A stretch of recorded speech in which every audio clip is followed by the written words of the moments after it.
The words hit like shattered glass against my skin as I stood there in the hotel lobby, dressed in my tailored navy suit. "Get this beggar out," my father said, loud enough for everyone to hear. The security guard's hand hovered near my elbow, not quite touching me. Embarrassment flickered across his face. I watched my mother's eyes dart away from mine, refusing to make contact. My sister Victoria's lips curled into that familiar smirk I'd seen since childhood, the one that said she'd won again. My name is Rachel Parker. I'm 35, and this is the story of how I turned an invitation revocation into financial revelation. The betrayal shouldn't have surprised me. For years, I'd been the family ATM, the successful but difficult daughter who could be counted on to fund everything from emergency home repairs to luxury vacations, always with the promise that I was investing in family. What they didn't know as they celebrated in that grand ballroom was that I quite literally had been. The venue they'd chosen for their exclusive family celebration was rented under my LLC. The gourmet catering with the champagne fountain my mother insisted was essential was paid from my business account. The airline tickets for relatives flying in from across the country were all processed through my corporate card. They thought it came from my father's retirement package, a fiction he'd maintained to preserve his image as the family patriarch and provider. The truth? He hadn't received anything beyond a gold watch and a modest pension that barely covered their monthly expenses. I didn't scream or cause a scene as I walked away. I simply straightened my back, maintained eye contact with the security guard to signal I'd leave with dignity, and walked steadily to my car in the parking garage. I navigated through the hotel's marble corridors and down the concrete ramp to level B, where my car waited, my mind already mapping out my next steps. Only after I'd closed the door did I allow my hands to tremble slightly as I opened my banking app. $7,200. Banquet catering. Canceled. $12,000. Victoria's Maldives honeymoon flights. Revoked. $4,800. Mom's spa weekend with her book club. Terminated. $52,000. Beach condo monthly payments. FROZEN. By the time I pulled into my driveway 20 minutes later, my phone was vibrating continuously. First my parents, then my sister, then numbers I didn't recognize. Then a forceful pounding at my front door that made my heart jump into my throat. Through the peephole, I saw Victoria's husband, Jared, his face flushed crimson, shirt wrinkled and half untucked. I silently slid the deadbolt into place and reached for the thick folder I'd prepared 3 years ago, the one labeled contingency in my neat block handwriting. "You need to fix this right now," he shouted through the door without so much as a hello. "They just canceled our food. The hotel won't release the rooms, and our honeymoon tickets got voided while we were literally checking in online." I leaned against the doorframe, the solid wood between us. "Strange," I replied, keeping my voice neutral. "Sounds like someone didn't verify who actually owned those payments." He blinked rapidly, processing my words. "You did this because they kicked you out." "No," I said, feeling oddly calm. "I did this because they forgot the fundamental rule of biting the hand that feeds you. Make sure that hand isn't holding all the receipts." He tried peering past me into my apartment, maybe searching for signs of my parents, maybe looking for hints of regret on my part, but regret had checked out of this situation long ago. I held up the folder, thick, tabbed, color-coded inside. Signed contracts with my LLC listed as financial sponsor, cancellation clauses with my signature as sole authority, payment reversals processed within the hour of their betrayal. I tapped it against my palm. I warned them 3 years ago that if they treated me like a bank, I'd start acting like one. "You're punishing the entire family," he hissed, his voice dropping as a neighbor walked past. A smile touched my lips. "No, I'm protecting my investment and cutting my losses." His face darkened. "They're your parents." They called me a beggar in front of 40 people. He had no response for that, just turned on his heel, muttering something about lawyers and taking this higher. But here's the thing about financial hierarchies. You can't climb higher than the person who holds the ledger, the contracts, and the backup drive. I closed the door, walked to my home office, placed the folder down, and opened a fresh one labeled Inheritance Audit, Phase 2. By morning, my inbox contained 32 new messages, some politely pleading, some openly threatening, all tinged with panic. My mother wrote, "We didn't mean what we said. Emotions were high. Can we talk?" My father sent nothing directly, just a forwarded invoice from the venue, now unpaid and demanding immediate payment. But my favorite came from the family group thread I'd been removed from years ago, a screenshot sent by my cousin. "Rachel's always been sensitive. She'll come crawling back. She always does." I laughed aloud in my empty kitchen, then replied to the entire group. "Just a reminder, I own the crawl space and I've changed all the locks." No one responded. That afternoon, an unexpected message appeared in my inbox from Franklin, my parents' accountant. He requested a meeting to discuss certain irregularities he'd noticed, specifically that payments for their beloved beach condo hadn't been coming from their trust as they'd claimed, but from an LLC he couldn't identify. My parents had given him my email years ago when I first started handling their tax documents, and he'd kept it in his records. Mine. When we spoke, I confirmed his suspicions, then asked the question I'd been waiting 3 years to voice.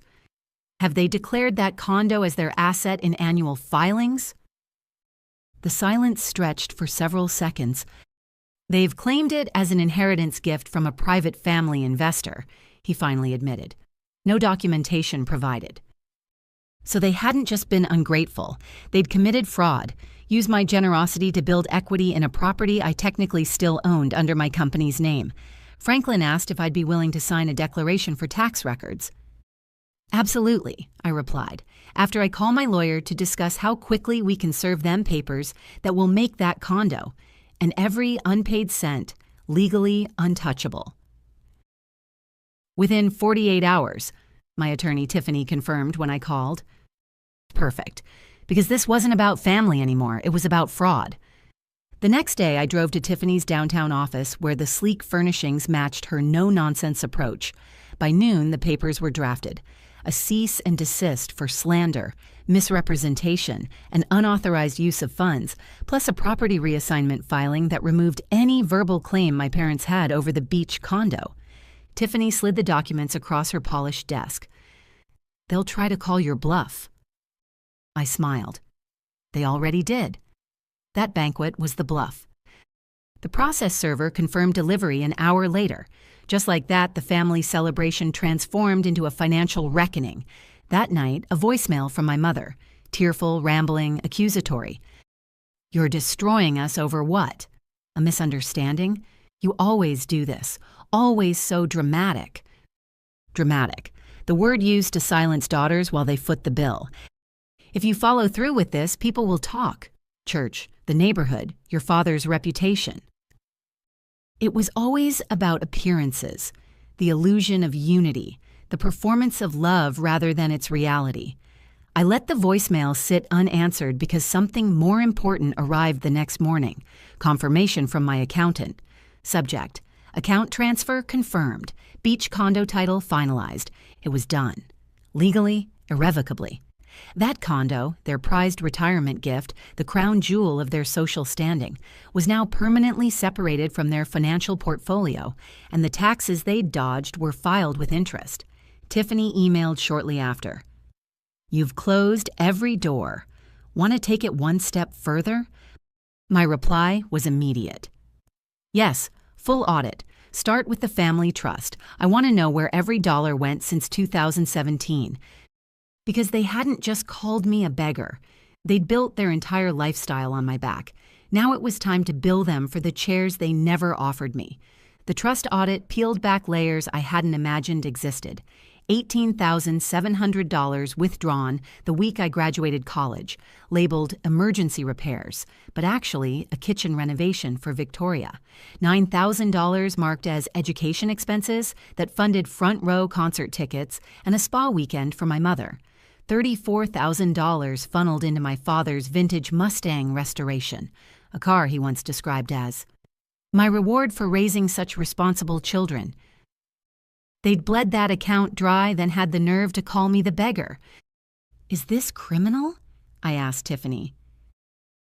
"It can be," she replied carefully, "if you want it to be." But I didn't want jail time. I wanted accountability. We filed a motion, request for financial recompense plus trust misuse documentation. They had 30 days to respond or settle privately. That's when the mask finally cracked. A text from my mother. "I'm scared, Rachel. Please don't ruin the family over money. We'll make it right." I stared at it for a long time. No apology, no ownership, just fear. The only language they truly understood. I responded with a single line. "Ruin. You're confusing ruin with reveal." The next day, Victoria posted on Instagram a filtered sunset with a lengthy caption. "Some people only show up when there's money involved. Glad I know who my real family is." I didn't comment. I didn't need to. They could say whatever they wanted online, but in court, every word required proof. Every signature could be traced. Every dollar had to be accounted for. Suddenly, the daughter they'd dismissed as dramatic had become the authority they had to answer to. Their lawyer reached out on day 22. His tone was clipped, his language desperate beneath the legal jargon. He offered a private settlement, $50,000 in restitution, no admission of wrongdoing, and a mutual non-disclosure agreement. Tiffany chuckled when she read it. They're trying to seal the cracks before the neighbors peek in. But I didn't want money, not really. I wanted a record, proof that I wasn't just the black sheep, but the scapegoat, the silent benefactor, the unpaid lifeline. We declined. On day 25, my father broke his silence. He appeared at my office, the business they'd once dismissed as my little side gig. But that now employed 27 people across 2 states. He stood in the doorway, hat literally in hand, pride barely clinging to his shoulders. "You've made your point," he said, "but you're about to ruin us. Are you proud of that?" I looked at him, the man who'd once told a room full of relatives that Victoria was the real success story, and replied calmly, "No, I'm not proud. I'm tired. Tired of funding your life while being written out of your legacy." He tried to speak. I raised my hand. "You called me a beggar." So I stopped giving, and suddenly everyone remembered what I was worth. He didn't apologize. He didn't cry.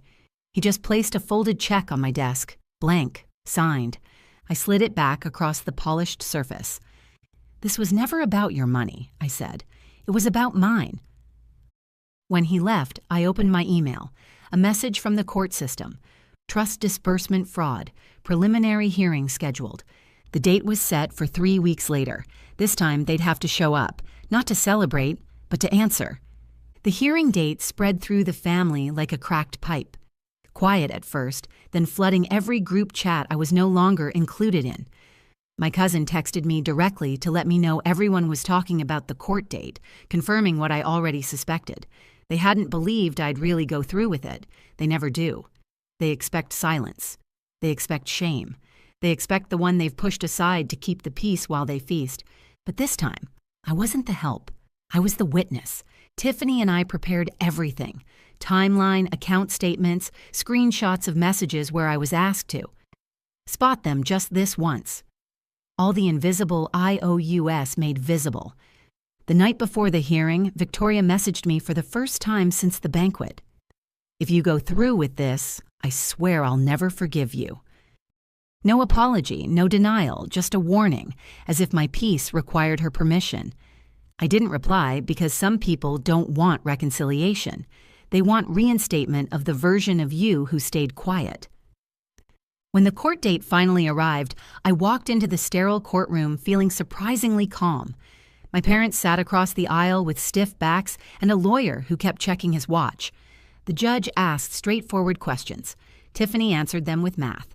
She projected charts onto a screen, demonstrating how the condo payments came from my LLC, how the trust had been siphoned for personal gain. Vacations, spa days, cars, all under the guise of family needs. My parents' attorney objected, claimed informal arrangements, insisted this was just a misunderstanding blown out of proportion. The judge wasn't moved. She turned to me. "What outcome are you seeking, Miss Parker?" I stood, voice calm. Truth on paper, that's all. Let the record match reality. She nodded. Granted. With that, my name was no longer just a footnote in their finances, it was the headline. And for once, the room went quiet without anyone needing to escort me out. They didn't speak to me after the hearing. No calls, no letters, no. We didn't mean it. Just silence, the kind that comes when a performance ends and the lights go out. The judgment wasn't criminal, no handcuffs or headlines, but it was binding. The court ordered restitution of misused funds back into the trust where they belonged. The condo's title was permanently transferred to my name. My parents were removed from any future financial access to assets they hadn't earned. Tiffany called it elegant justice. I called it balance. Weeks passed. My phone stayed quiet, gloriously so. No requests, no emergencies, no guilt trip asks for. Just a little help this month. Then one envelope arrived. No stamp, no return address, just slid under my door. Inside, a single photograph from the family banquet. Everyone dressed in silver and navy, clinking glasses under crystal chandeliers. In the background, blurry but unmistakable, me, captured mid-turn, mid-leaving. The moment they erased me, memorialized by accident. On the back, someone had written, "This was the moment it all fell apart." I recognized Victoria's handwriting immediately, the same slanted script that had signed countless "I owe us" over the years. I held it for a long time, then walked it to my shredder, because what fell apart wasn't family. It was the illusion of it, the one they'd built with my money, my silence, my desperate need to belong. And once that illusion burned away, what remained wasn't ashes. It was freedom. I created a new folder that day. Parker Foundation, a grant for first-generation women putting themselves through school without family support. The initial funding came from a condo sale. Mine. 6 months later, I've had no direct contact with my parents or Victoria. Our relationship has ended permanently by mutual, unspoken agreement. Sometimes the healthiest family resolution is distance, maintained with the same commitment I once gave to financing their lives. Before you go, here's a quick bonus for sticking around. If you love learning and growing like I do, you need to try audiobooks. I've got an exclusive deal with Audible. Your first month is completely free. That's access to over 500,000 titles, zero cost to you. All the details are waiting in the description. Don't miss this one.